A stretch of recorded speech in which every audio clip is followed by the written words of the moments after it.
চন্দ্রগ্রহণ নিয়ে গতকাল যে ভিডিও এবং পোস্টটি ছেড়েছিলাম সেখানে অনেকেই আমাকে কমেন্ট করেছেন, মেসেজ করেছেন যে দাদা, তোমার এত বড় পেজ, তুমি এখানে কুসংস্কার ছড়াচ্ছ, অন্ধবিশ্বাস ছড়াচ্ছ, তোমার কাছ থেকে অন্তত এটা আশা করিনি। এটা অন্যরা করুক ঠিক আছে, কিন্তু তুমি এটা করলে এইটা মেনে নেওয়া যায় না। তো আমি কেন গতকাল চন্দ্রগ্রহণ নিয়ে ওরকম পোস্ট করেছিলাম এবং ভিডিও বানিয়েছিলাম, সেখানে আমি বোঝাতে চেয়েছিলাম কিছু, তো আমি হয়তো বোঝাতে পারিনি, বা আমার উদ্দেশ্য কী ছিল সেটা নিয়ে আজকে ভিডিওতে আলোচনা করব। তো আমি তার আগে বলতে চাই যে আমাকে কখনো দেখবেন না যে আমি কখনো কুসংস্কার বা অন্ধবিশ্বাসের পক্ষে আমি ভিডিও বানিয়েছি বা কোনো পোস্ট দিয়েছি। যেখানে কুসংস্কার আছে সেখানে আমি নেই, যেখানে অন্ধবিশ্বাস আছে সেখানেও আমি নেই। হ্যাঁ, চন্দ্রগ্রহণ নিয়ে বহু কুসংস্কার অন্ধবিশ্বাস প্রচলিত আছে, এটা অমান্য করার কিছুই না। বিভিন্ন মানুষের বিভিন্ন তান্ত্রিক, বিভিন্ন পুরোহিতদের বিভিন্ন মতামত আছে, তারা বিভিন্নভাবে বলে এটা করুন এটা পাবে, বাট সেগুলোতে আমি বিশ্বাস করি না।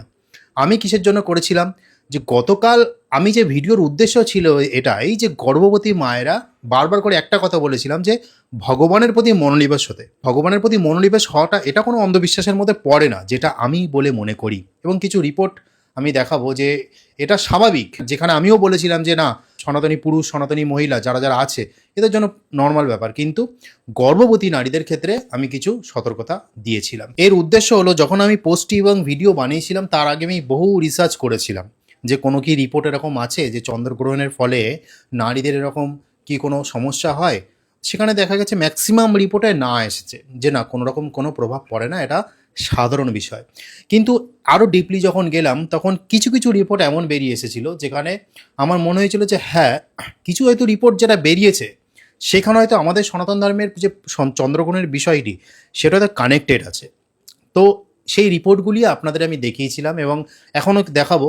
কিন্তু আমাকে এইটা মনে করবেন না যে আমি অন্ধবিশ্বাস ছড়িয়েছি বা কুসংস্কার ছড়িয়েছি। আমি কখনোই বলিনি যে ওই রাহু কেতু গিলে নিচ্ছে, এই করছে তা করছে, এরকম কিছু বলিনি, বা এই করলে এই পুণ্য পাবেন, এই করলে এই ফল পাবেন, এত জিনিস রাখলে এই পাবেন, এরকম কিন্তু আমি কিছুই বলিনি। আমি ওইগুলোতে একদমই বিশ্বাস করি না, আর ওইগুলোর চরম বিরোধিতায় আমি। এইবার যে আমি যে কারণটা খুঁজে পেয়েছিলাম, সেই কারণটি হলো কিছু রিপোর্ট আপনারা দেখতে পাচ্ছেন। সেই রিপোর্টে বলা হয়েছে যে যখন আমাদের সূর্যগ্রহণ এবং চন্দ্রগ্রহণ হয় তখন যে সমুদ্রের ওপর যে প্রভাবটা আসে, যে জোয়ার ভাটাটা আমরা দেখতে পাই, সেই প্রভাবে সমুদ্রের মধ্যে যে প্রাণীগুলি আছে যেমন মাছ, কাঁকড়া, বিভিন্ন জাতীয়, তাদের উপরও প্রভাব পড়তে থাকে।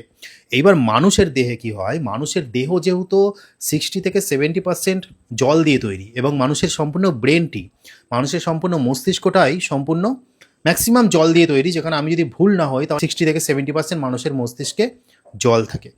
এইবার গর্ভবতী নারীদের ক্ষেত্রে কি হয়, যখন ভ্রূণ তৈরি হচ্ছে, যখন গর্ভের মধ্যে যখন সন্তানটা তৈরি হয়, তার মধ্যেও কিন্তু সম্পূর্ণরূপে সেই তরল থাকে, জল থাকে।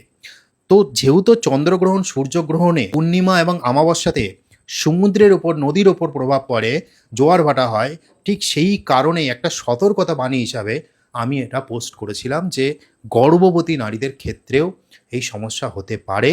তো সেই কারণে আপনারা চুপচাপ এক জায়গায় বসে মন্ত্র জাপ করুন, ভগবানের নাম করুন। এবার ভগবানের নাম করা বা মন্ত্র জাপ করা এটা তো কোনো কুসংস্কারের মধ্যে পড়ে না, এটা তো আরও ভালো।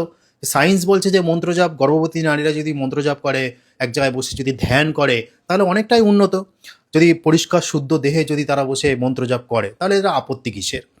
এবার রান্না বান্নার কথা আছে যে রান্না করা বারণ কেন, কারণ 9:30টার সময় বা 10টার সময় কে রান্না করবে, প্রথমত কথা তো রাতে খাওয়াও ঠিক না। এবার সেই জন্য গ্রহণ লাগার আগে রান্না করে নেবার কথা বলেছিলাম, কারণ অত রাতে খাওয়াও ঠিক না। আমাদের বৈদিক নিয়ম এবং বিভিন্ন বৈষ্ণব নিয়ম আছে যে 8টা থেকে 8:30টার মধ্যে রাতের খাবার সেরে নেওয়া উচিত, তারও আগে করলে খুবই ভালো হয়। এই দুটো জিনিসের ওপরেই ম্যাক্সিমাম আমি ফোকাস দিয়েছিলাম। তো আমার মনে হয় যে এই দুটো জিনিস কোনো খারাপ কার্য নয়। এবার আপনাদের কিছু রিপোর্ট দিচ্ছি, সেটা আমি পড়ছি, সেটা শুনুন। এটি মার্কিন যুক্তরাষ্ট্রের সরকারের একটি অফিসিয়াল ওয়েবসাইট। পিইউবি রিপোর্ট বলছে চন্দ্রচক্র মানুষ ও প্রাণীর আচরণ ও শরীরবৃত্তের ওপর প্রভাব। সারাংশ কী লেখা আছে, মানুষ এবং প্রাণীর শরীরবৃত্ত ঋতু, চন্দ্র, সার্কাডিয়ান চন্দ্রের ওপর নির্ভরশীল। যদিও ঋতু ও সার্কেডিয়ান চন্দ্র মোটামুটিভাবে বর্ণনা করা হয়েছে, মানুষ এবং প্রাণীর আচরণ ও শরীরবৃত্তের ওপর চন্দ্রচক্রের প্রভাব সম্পর্কে খুবই কমই জানা যায়। চন্দ্রচক্র মানুষের প্রজননের ওপর, ভালো করে শুনুন, চন্দ্রচক্র মানুষের প্রজননের ওপর, বিশেষ করে উর্বরতা, ঋতুস্রাব, জন্মহারের ওপরও প্রভাব ফেলে। ভালো করে শুনুন, চন্দ্রচক্র মানুষের প্রজননের ওপর, বিশেষ করে উর্বরতা, ঋতুস্রাব ও জন্মহারের ওপর প্রভাব ফেলে। মেলাটোনিনের মাত্রা মাসিক চক্রের সাথে সম্পর্কিত বলে মনে হয়। বিভিন্ন কারণে হাসপাতাল ও জরুরি ইউনিটিতে ভর্তি হওয়ার চন্দ্রচক্রের সাথে সম্পর্কিত বলে মনে হয়। তো এই পর্যন্ত পড়লাম, আপনারা পুরো স্ক্রিনশট নিয়ে পড়তে পারেন পুরোটা। এরপরে আমি পরের রিপোর্টে আসব। এটি ঈশা ফাউন্ডেশনের রিপোর্ট, যেখানে সদ্গুরু কি বলছেন সেটাও আপনারা পড়তে পারেন। যেখানে সদ্গুরুজি বলছেন চন্দ্রগ্রহণের সময় খাবার না খাওয়ার বৈজ্ঞানিক কারণ। গ্রহণের আগে এবং পরে রান্না করা খাবারের ধরনে এক স্পষ্ট পরিবর্তন দেখা যায়, যা পুষ্টিকর ছিল তা বিষে পরিণত হয়। এটা কিন্তু সদ্গুরুজি বলছেন, ঈশা ফাউন্ডেশনের যে ফাউন্ডার তিনি।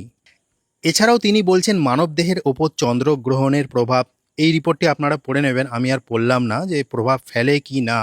তো এই কারণেই আমি বলেছিলাম যে ভগবানের প্রতি মনোনিবেশ হতে, যাতে গর্ভবতী নারীরা সতর্ক থাকতে পারে, তাদের সন্তান যেন সুস্পষ্টভাবে এই পৃথিবীর আলো দেখতে পারে, সেই কারণেই। তো বন্ধুরা, আশা করি বুঝতে পেরেছেন যে আমার গতকাল ভিডিও এবং পোস্ট করার উদ্দেশ্য কী ছিল। আপনারা কেউ ভুল বুঝবেন না, আমি চাই না যে কেউ কুসংস্কার অন্ধবিশ্বাসের মধ্যে থাকুক। সেই জন্য আমার কি উদ্দেশ্য ছিল সেটা আপনাদের কাছে ক্লিয়ার করে দিলাম। তো সবাই ভালো থাকবেন, তো আজকে বলার ছিল।